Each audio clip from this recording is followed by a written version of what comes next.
à tous ces frères et sœurs qui nous suivent fidèlement toutes les 2 semaines et chaque semaine. Nos vidéos, vous les trouverez sur YouTube, sur Télévie. Et aujourd'hui, nous revenons avec un sujet qui concerne la famille, les enfants et les parents, la relation entre ces 2 entités dans une maison.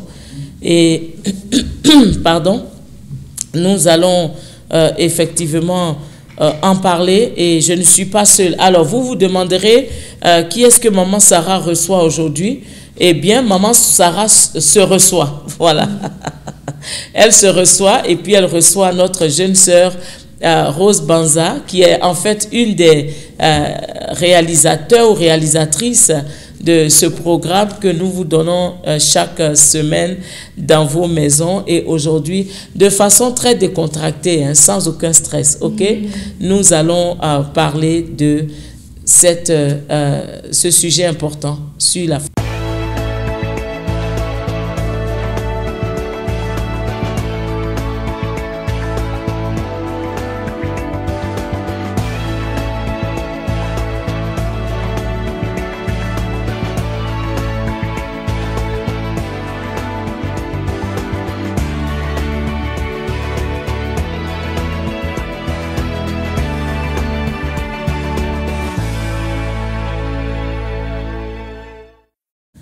Voilà, nous sommes de retour et je suis ici avec Rose. Hein. Je vous l'ai présentée. C'est la première fois qu'elle apparaît à Que dit la Bible.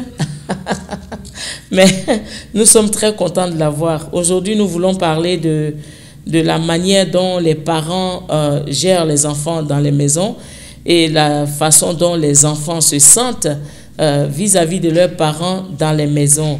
Alors, nous savons tous que la Bible est très claire lorsque l'apôtre Paul décrit la dynamique de la maison, du foyer. Il parle de 3 entités dans le foyer. Il y a le père qui est le chef de famille, il y a la mère qui est l'assistante du chef et évidemment les enfants qu'on pourrait appeler les administrés de ce foyer, donc ceux sur qui le chef et son assistant ont autorité et sur qui ils sont installés par Dieu pour les gérer, pour les éduquer, pour les conduire à la vie adulte. N'oublions pas que les enfants d'aujourd'hui sont les leaders de demain, que ce soit à l'église ou dans la société. Aujourd'hui, nous sommes enfants, et bien demain, nous sommes ceux qui prennent les décisions pour nos nations, pour nos familles, pour nos frères et sœurs, et aussi, surtout, pour notre vie. Alors, n'oublions pas que la vie du chrétien, elle est importante et elle doit être équilibrée. Alors, nous parlons de cette relation. Pourquoi?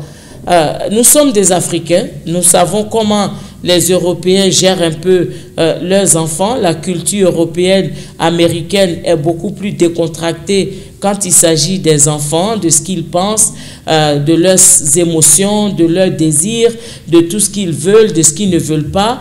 Les enfants sont présentés dans ces familles culturellement américaines et européennes comme des entités, des personnes intelligentes, des personnes qui ont un cerveau, qui ont une mentalité, qui ont des émotions, qui peuvent pleurer, qui peuvent être blessés, qui peuvent rire. Et contrairement un peu à la dynamique de la famille africaine où les enfants ont toujours tort, et j'ai Rose ici avec moi, je suis sûre, vous voyez, elle est en train de secouer la tête pour me dire, c'est vrai, dans la famille africaine, les enfants ne sont pas aussi vus de cette manière. Alors, on va commencer tout de suite. Et moi, ce que je voudrais dire, c'est le papa est le chef de la maison, n'est-ce pas? Oui. Est-ce qu'un chef peut avoir tort? Oui, un chef peut avoir tort.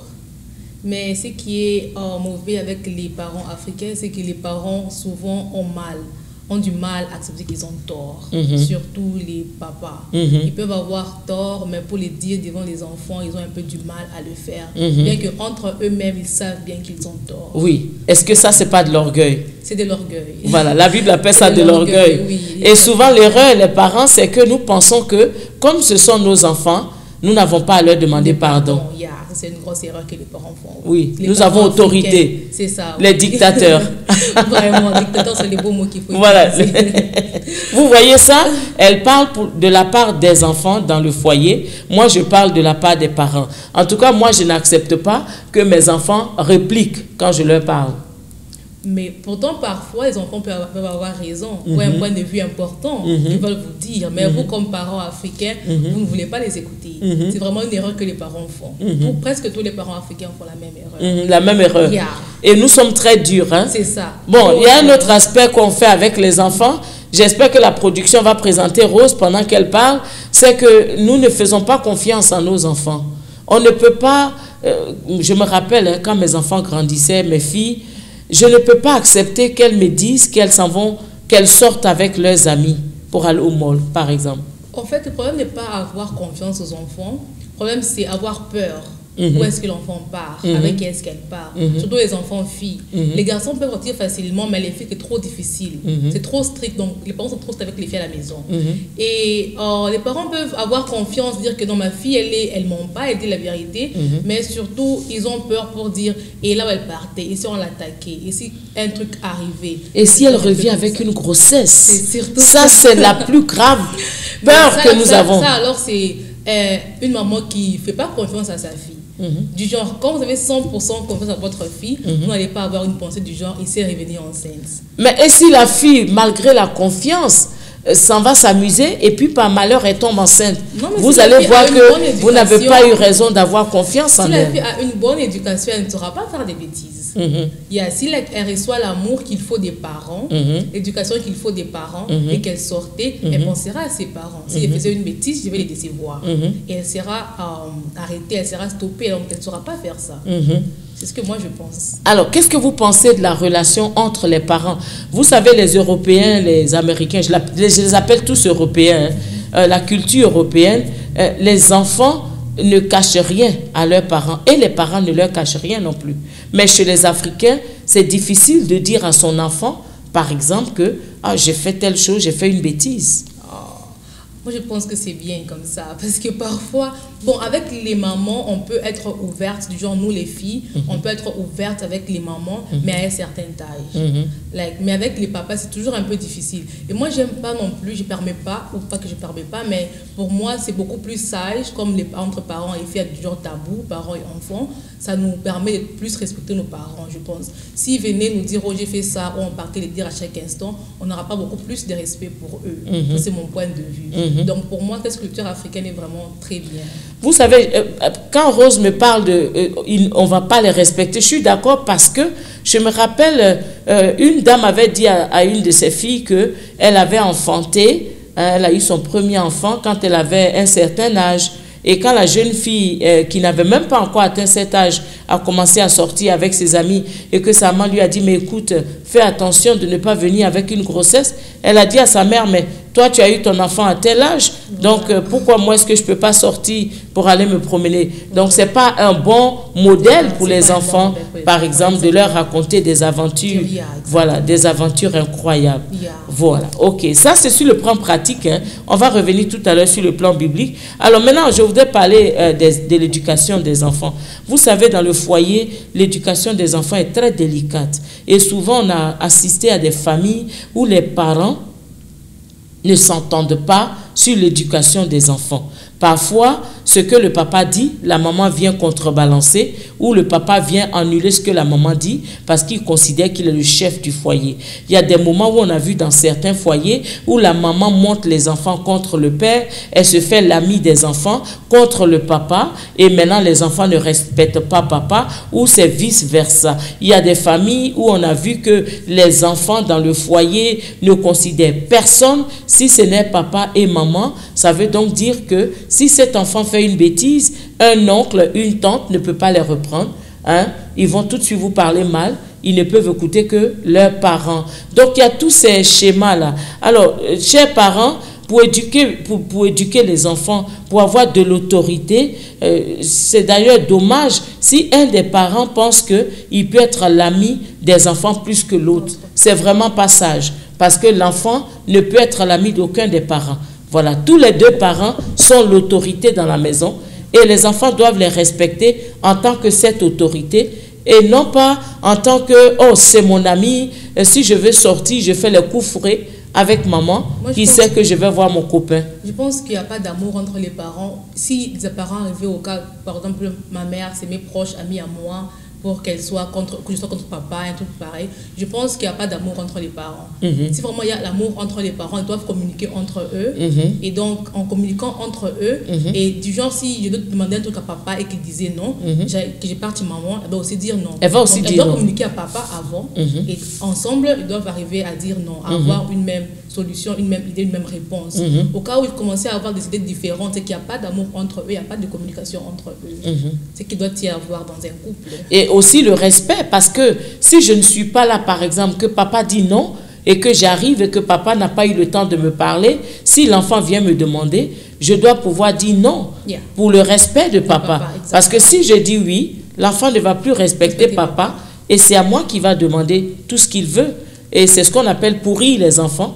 À la fin, il sera pourri, et c'est moi qui vais pleurer, parce que quand il va se retrouver dans la drogue, pour tout l'argent que je me cachais, pour lui donner, voilà, je vais souffrir. Et aussi, un point, vous avez parlé sur le fait des enfants n'y pas suivre l'éducation ou les conseils des oncles ou des tantes. Ça, je pense, c'est aussi avoir une maléducation. Si les parents éduquent mal les enfants, dans ces cas, ils ne peuvent pas écouter des oncles ou des tantes, mais que les parents. C'est être mal éduqué et être gâté. Voilà, être gâté. Alors, parents de gâtés, nous allons parler de la chicotte. Parce que pour ne pas gâter les enfants, il faut bien les corriger. Alors, quel genre de correction est-ce qu'on peut donner à ces enfants? Écoutez, nous les Africains, nous sommes les champions dans les corrections physiques.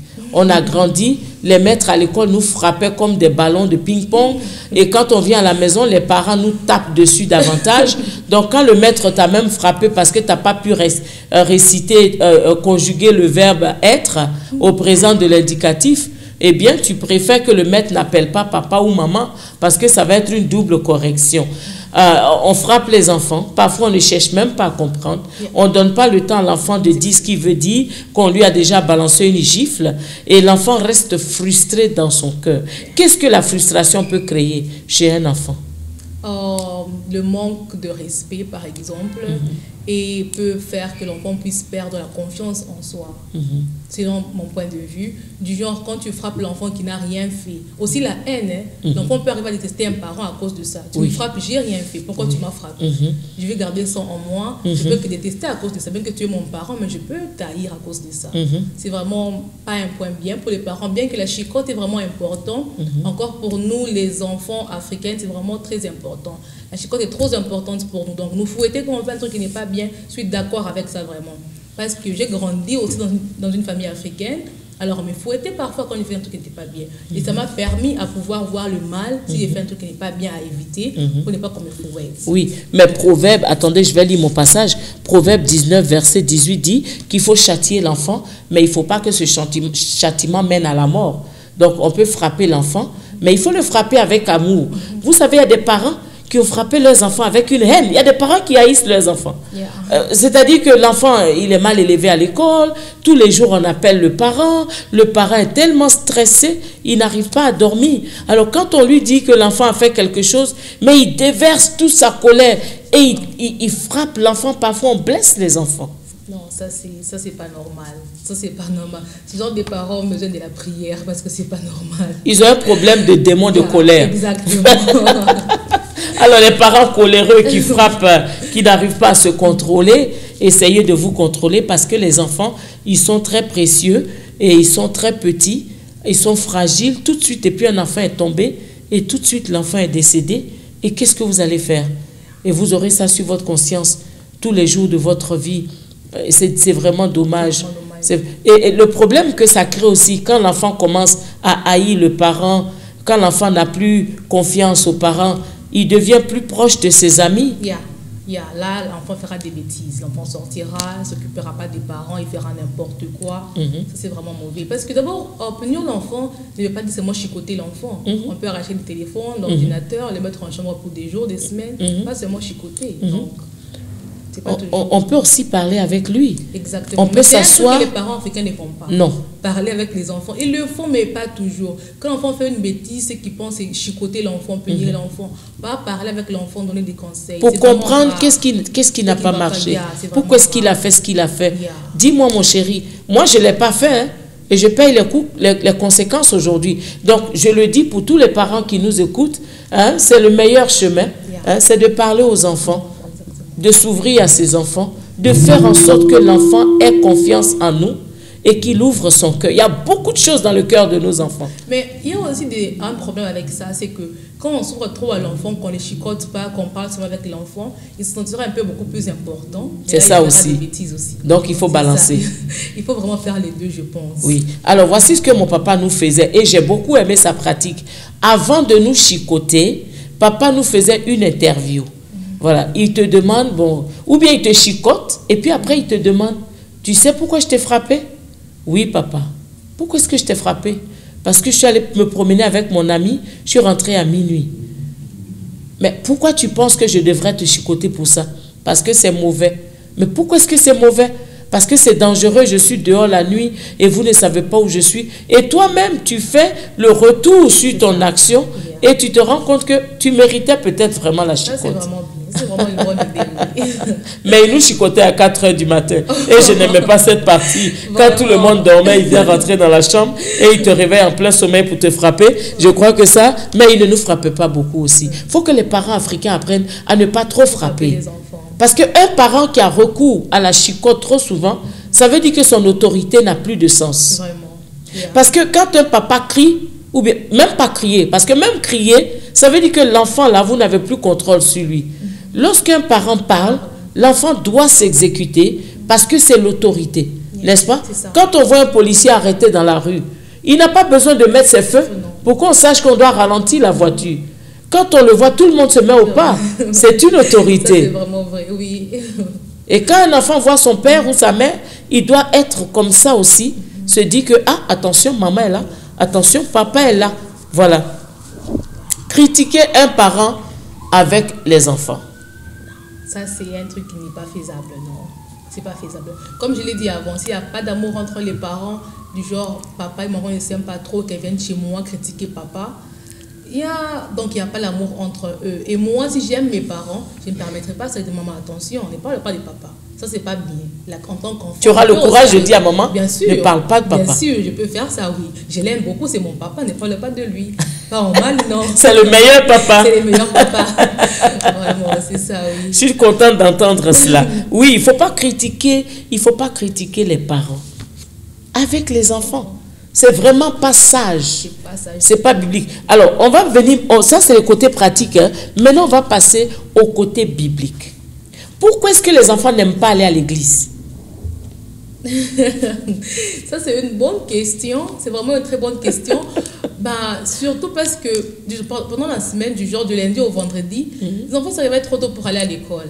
Et samedi et dimanche, c'est les 2 jours où ils peuvent se reposer. Se réveiller encore trop tôt pour aller à l'église, c'est un peu fatigant. Oui, j'ai un de mes fils, voilà ce qu'il m'a dit, chers auditeurs. Il dit, mais écoute la vieille, mais moi je ne veux pas aller à l'église, hein. Depuis que j'ai quitté mes parents, je ne vais plus à l'église. Je lui ai dit, mais pourquoi?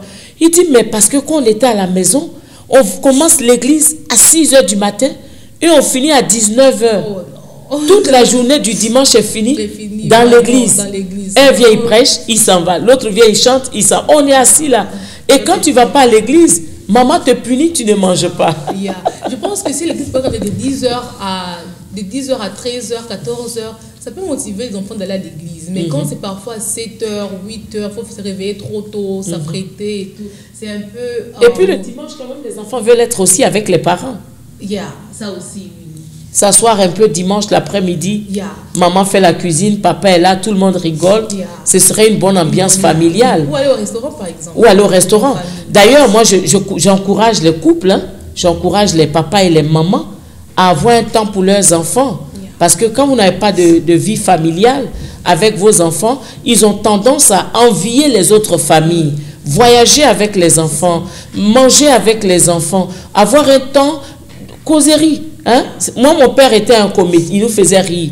Je ne sais pas s'il était un comédien, mais en tout cas, il avait de très belles histoires à nous raconter. Et il aimait être avec les enfants. Et ça crée la symbiose dans la famille. Ça crée le fait que tous les frères et sœurs sont unis. Vous êtes ensemble autour des parents et vous voyez l'amour. Mais quand papa commence à frapper maman, à la déshabiller devant les enfants, faut juste divorcer à l'insulter n'importe comment. Ça, c'est pas un truc sage, non. Est-ce que ça vous traumatise, les enfants? Chez moi, c'est jamais arrivé dans ma famille, donc je peux pas imaginer ça. Imaginer mon père frapper ma mère. Je vais quitter la maison, je vais se m'enfuir et aller ailleurs parce que non, ça sera trop triste. Trop triste. Ça sera trop triste. Ce sera vraiment triste. Ça sera oui. trop triste, vraiment, donc. Quand un papa maltraite sa femme, ou bien quand une maman maltraite son mari, les enfants sont perdus. Ils en souffrent plus. Oui, ils ne savent pas où aller parce que papa et maman ne s'entendent pas. Quand on est à la maison, c'est les cris à gauche et à droite. On ne voit jamais papa tenir la main de maman. On ne voit jamais maman s'asseoir juste à côté de papa dans le fauteuil, le taquiner, rigoler avec papa. Et ce sont des choses qui mettent la joie dans le cœur des enfants. Et quand ça n'y est pas là, c'est un problème. La prière. Les enfants n'aiment pas la prière. Est-ce qu'on doit les forcer à prier? Je ne pense pas qu'on doit forcer les enfants à prier. On peut leur présenter la parole de Dieu, comment prier, ce qui est important, mais pas forcer un enfant à prier. Mais on doit commencer quand ils sont déjà tout petits. Oui, ça oui. Parce que Proverbe dit, attendez, je vais lire, Proverbe 22, verset 6, il dit d'instruire l'enfant selon les voies de l'Éternel, et quand il grandira, il ne s'en détournera pas. C'est ça. Donc, si l'enfant est encore petit, présenter la parole de Dieu, c'est quoi Dieu, c'est qui Dieu, là, je pense que quand l'enfant grandira, il saura toujours qu'il faut prier. Mais là, quand l'enfant est déjà grand, pour forcer l'enfant à prier, ça, c'est pas... Pour moi, c'est pas... Il y a un autre aspect de cette affaire de prière.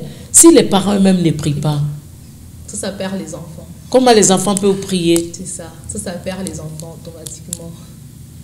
Ça doit commencer des parents pour suivre aussi. Parce qu'il faut que les parents prient avec les enfants. Le soir avant de dormir, prier avec les enfants. Le matin avant d'aller à l'école, prier avec les enfants quand ils doivent manger. Ça commence au berceau. Parce que si on ne le fait pas... Vous voyez quel âge, par exemple? Je parle de tous les enfants. On peut commencer au berceau et puis grandir avec l'enfant. Si les parents viennent de se convertir pendant que l'enfant a 18 ans, il faut lui présenter l'évangile, mais avec amour. L'autre aspect aussi qui fait que les enfants n'aiment pas la prière, les parents, c'est que le parent ne vit pas ce qu'il dit. Ça, c'est vrai, oui. Quand un parent dit un truc qui n'est pas correct, qui n'est pas vrai, on a du mal à suivre les parents. Ne ment pas. Mais le papa, tu l'entends au téléphone et puis il est en train de mentir. Ça, c'est un truc qui perd aussi les enfants. Oui. Il commencera aussi à mentir, papa le fait. Oui, c'est interdit de critiquer. Ne parlez pas des gens. 2 minutes après, maman au téléphone avec sa meilleure amie, en train de parler de la sœur Georgette. Je ferai pareil aussi, j'appellerai mon ami aussi, on parlera de quelqu'un d'autre. Voilà, parce que les enfants, c'est des imitateurs de leurs parents. Et quand ils grandissent, ils sont le produit de la maison qui les a fait. C'est ça. Donc le foyer, c'est une sorte d'industrie où on fabrique des individus. Et ces individus seront le reflet de tous les ingrédients qu'on a mis dans ce produit. Si on a appris la colère, les cris, la méchanceté, le manque de pardon, l'orgueil, le fait de ne pas partager, eh bien, nous aurons des enfants qui vont grandir demain et qui ne pourront même pas partager avec les parents. Il y a des parents qui disent, mais mon enfant ne s'occupe pas de moi. Mais tu lui as jamais appris à partager avec son cousin. Tu lui as fait croire que donner à quelqu'un, c'était mauvais. Quand il donnait sa jupe à sa soeur, ou quand elle donnait sa jupette à sa cousine, tu criais sur tous les toits. Quand ton enfant dit à son petit frère, prends ma chaussure, on va aller jouer, tu es dans tous tes états. Comment est-ce que tu peux être étonné que quand maintenant toi tu as besoin qu'il t'aide, les enfants ne peuvent pas t'aider parce qu'ils n'ont jamais appris, à partager. Donc les parents sont le reflet de la famille. Il faut me donner ton dernier mot, il nous reste quelques minutes. Je vais juste parler en fait aux enfants. Je pense qu'il est très important des enfants de suivre l'éducation des parents. Surtout nous les jeunes, parfois on a tendance à ne pas suivre les conseils de nos mamans, de nos papas. Mais par après, on finit toujours par dire qu'ils avaient raison. Donc, il est très important pour nous jeunes de pouvoir toujours suivre les conseils des parents. Parfois, ils ont aussi tort, mais n'est pas toujours aller dire, papa, tu as tort, aller vers ton père et crier ou du genre faire un truc qui n'est pas bien. Donc, il est toujours mieux d'écouter les parents et de savoir les respecter. Parce que la Bible dit que nos parents sont nos dieux sur terre. Donc, il faut toujours savoir respecter nos parents et les écouter. Voilà. Et moi, je voudrais dire aux parents, la Bible nous recommande d'aimer. Nos enfants sont nos prochains. Le Seigneur dit, aime ton prochain comme toi-même. Et il dit, fais pour les autres ce que tu voudrais qu'on fasse pour toi. Donc, nos enfants sont nos prochains. Ils ne sont pas seulement nos enfants, ils sont aussi nos frères en Christ, ils sont nos sœurs en Christ, et nous devons les aimer. En tant que parents, ce que je voudrais aussi dire à mes frères et sœurs parents, priez beaucoup pour vos enfants. Parce que le diable est très déchaîné parce qu'il sait que quand il détruit les enfants, il a détruit la maison. Quand il détruit les parents, le couple, il a détruit les enfants. Donc, il est dans ce travail de destruction. Il faut donc prier pour les enfants. Il faut que le couple ait une vie de prière dans la semaine, un jour pour prier pour vos enfants. Tout ce que vous faites, ça doit tourner autour de vos enfants. Ne vous cachez pas vos comptes bancaires. Ne vivez pas comme si chacun dans son petit monde, c'est mon argent, c'est mon argent. Il y a les enfants au milieu et ces enfants-là sont votre priorité. Il faut aussi écouter les enfants. Il ne faut pas les bastonner, les insulter, les rejeter. Leur donner le temps d'ouvrir leur cœur, de s'exprimer. Même si ce qu'ils vous disent est comme un manque de respect, laissez-les parler jusqu'au bout. Et puis après, comme des parents toujours aimants, ce que le Seigneur fait avec nous d'ailleurs, hein, le fils prodigue, il n'a pas chassé, il a récupéré malgré ce qu'il a dit. Vous avez entendu ce qu'il a dit à son père, donne-moi ma part d'héritage, je ne peux pas attendre que tu meurs, je ne sais pas quand tu vas mourir. C'était très méchant, mais le père l'a repris. Et tous les parents que nous sommes, nous devons aimer nos enfants et nous devons leur pardonner leurs erreurs, les conseiller, les entourer d'amour, les encadrer et les garder dans la cellule familiale. C'était que dit la Bible aujourd'hui pour vous. Hein? Maman Sarah se recevait. À la semaine prochaine. Que Dieu vous bénisse.